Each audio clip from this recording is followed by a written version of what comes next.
I used to make a joke that I came out of the womb with a top hat, a cane, and tap shoes. So I was always an entertainer. And my father is a true crime author who writes about sociopaths and psychopaths and murders. And so when you grow up with that kind of contrast, it's either I would either cry or die, or I had to be funny, because I was constantly seeing like police file photos of severed heads and like bodies crushed and sawed up into 12 pieces. So the making of a comedian, because I would have to make jokes about it. So I'd say I was kind of born an entertainer. It wasn't until I was in my teens that, my father used to say at the dinner table, you're such a pretty girl. Why do you have to make these faces? And I was like, what faces? And he'd say, you make these horrible faces. You're such a pretty girl. And he'd say, wait, we should get you an agent. One day he finally said, you can make money doing that. So I've always loved to make people laugh, and that's my true passion in life. So I think one thing led to another, and I used to do musicals and Broadway, and then film and television came knocking, and it was so much fun that the rest is history. In my mind, so I was a comedic actress, and I thought of horror as dramatic acting, but essentially there is a lot of comedy. There has to be a contrast of comedy in horror, and so I never saw myself doing that. But when I ended up getting 2 jobs doing it, I realized that comedy and horror go hand in hand, and so and it was unexpected delight for me. That woman's acting would be wretched in a porno film. He's right. I've seen her in a couple of them. She's really bad. I don't know. I thought there was something really Shut sort up, of scrote. Give me a cup of coffee. Hey, Sandra. It was an audition. Urban Legends was an audition, and to play an actress. So playing an actress was I basically took myself as a 20-something and amped it up to an obnoxious level. but it was fun to do a send-up on the stereotypes of actresses and whatnot. Sandra! Listen, let's try something new this time. Why don't you get it right, or I'll kill you! Okay?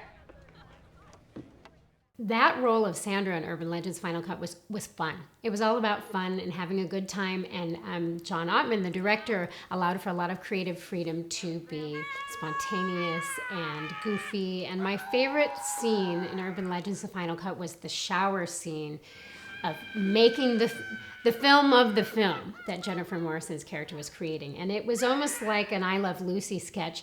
And if you watch the outtakes of it, everybody's laughing, no one can keep a straight face. And the truth is, and the irony I found in making horror films, is that they were the most fun, comedic, joyful, silly, pleasant, delightful experiences. And you would never think that, with blood and guts and gore and knives and murder, it could be such a good time.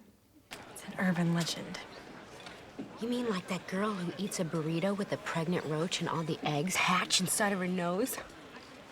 Or like that girl who takes a bite of a chicken sandwich and she discovers that the mayonnaise is really pus from a chicken tumor?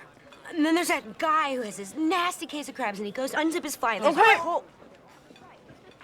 You definitely have the idea. The May Day in the Mile High Club is one of the most memorable experiences I've had as an actor, because it was a fake plane on hydraulics, and I was in this tiny little bathroom making out with some Canadian guy, and I didn't even know his name, and he was so nervous, and he had braces, I think, like behind his teeth, and his lip kept getting stuck in his braces.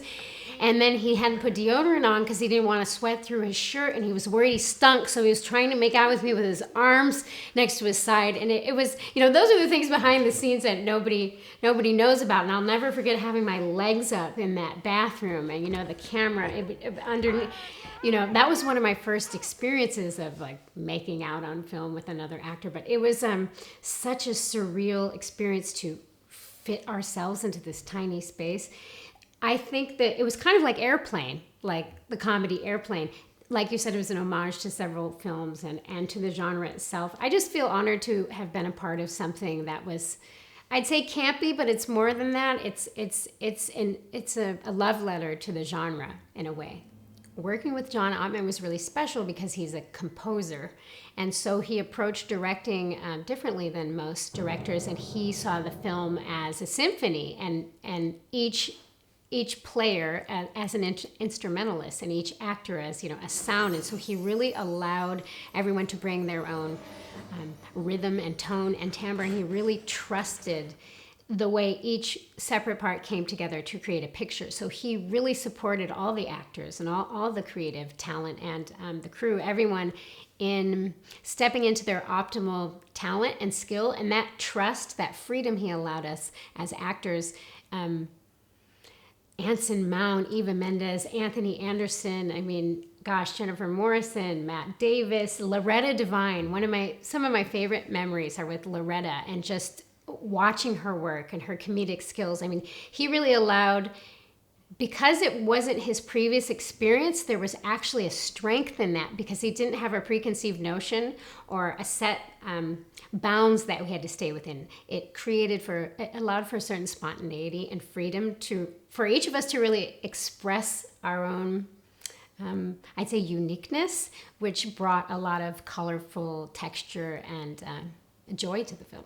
Everybody was so fun on Urban Legends, and we all hung out as a family because we were in Vancouver, and I remember at the time there were snowstorms, and we're in a foreign country, we're all in our early 20s. We became a family, so we all hung out together, Jennifer and Matt, and I think Loretta and the adults.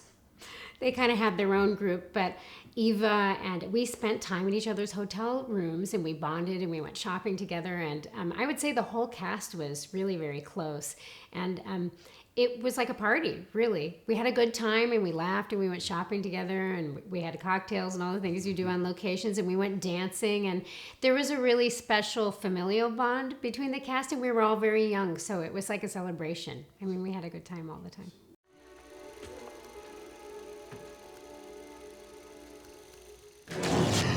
Performing your own death on camera is one of the most, it's completely surreal. It's almost like an out-of-body experience, and you have to distance yourself from it, or else it's actually very traumatic. And I realized early on in Urban Legends that if I were connected to it and perceiving it as my own death, and this is what an actor does. People say, oh, well, you're lucky you're an actor, you can lie, you can fake it, but a good actor doesn't lie, and they don't fake anything. They actually tune in to the most authentic, honest part of themselves, and they allow that, they embody that character, and you feel it all. It's actually truth for an actor, and that's why it works on camera, right? So that was such a torturous death scene in Urban Legends because I was being chased with that knife, and I realized early on, if I stay connected to this, I'm going to be in therapy for 15 years. So I developed this trick, and if you watch the film, you can see it, where instead of trying to feel into it and go to this traumatized place, I would speed up my breath. And before every take, John would say, you've got your 30 seconds for your breath, and I would go. So right as they started rolling or doing sound speed, I would hyperventilate. So by the time the camera was rolling, I realized when someone's afraid, what happens? Your heart beats fast. Your respiration increases. So if I could physically, I would literally just tune in. I would create the physical response. I'd run in place and I'd hyperventilate, and then I would be right there. And I remember it was like an out-of-body experience, running through that editing bay and kind of seeing myself from above and having to literally distance myself from it, as if it's hard to explain. I had to disconnect from it and let it be very primal, but at the same time have this awareness in my mind, this isn't real. I see the boom, I see the lens. Because when an actor is acting, they're really experiencing it. So I had to find a way to disconnect from it while still letting it be primal. And the primal part came from the physicality of it. The clenching, I'd clench my teeth or breathe really hard or move a lot in place. And so that primal fear would translate through the body. So that's how I got through it. But I remember that scene when I died on the editing board. That's something that you can't disconnect from, because they had to not breathe for as long as I could. I'm going to get choked up now. And I remember I couldn't talk for 2 hours after I finally died. And I sat there in the hair and makeup chair with tears rolling down my face. And she was like, and she had been in the business for 40 years. And she'd done so many films, my hair and makeup artist. She said, this is what happens when actors die on screen. It's okay. And I remember being profoundly impacted by it, because it has to be real to be believed. And I remember sitting down with John and him being like, okay, well, Joey just died. All these other people, whoever just died, they went through the same thing. You're not alone. Okay. You know, it was a profound experience. I remember him struggling physically and really relying on the crew and the team and it being part of that trust because he was going through his own challenges. And I also remember, and it's all coming back to me now, being in great admiration of him for continuing and being such a professional and so dedicated and committed to it and surrendering to the process, even though he was having his own challenges. He was lovely to work with, gentle, sweet, kind soul. And again, I think the magic of good directors is their trust in the talent and the process and the whole team that's come together of artists to paint this canvas, and that openness, that allowing, that surrender. And John Ottman had that in Urban Legends, and Jamie Blanks in Valentine, that almost childlike quality of openness that allowed something to flower that still resonates with the people, with a joy, a delight, a lightness of being, ironically, in horror films. And that's why they're both wonderful to work with. As a young actor working with a first-time director, you're a first-time actor, basically. And you're so grateful to have a job. The last thing you care about is that it's a new director. You just want to not screw up on camera, not get fired, and get a paycheck. So I think there's a beauty in that, especially with horror films, because you've got young talent, you've got a new director, and that innocence of both the director and the cast of this is spontaneous, we're making up as we go along, we don't have a predilection towards a perception of what it should be like, allowed us a freedom for fun, spontaneity, creativity, and I'd say off the cuff improvisations to I think that's part of the beauty of it, actually, is the lack of preconceived notions of how things should be allowed things to flower into something new and unique that resonated.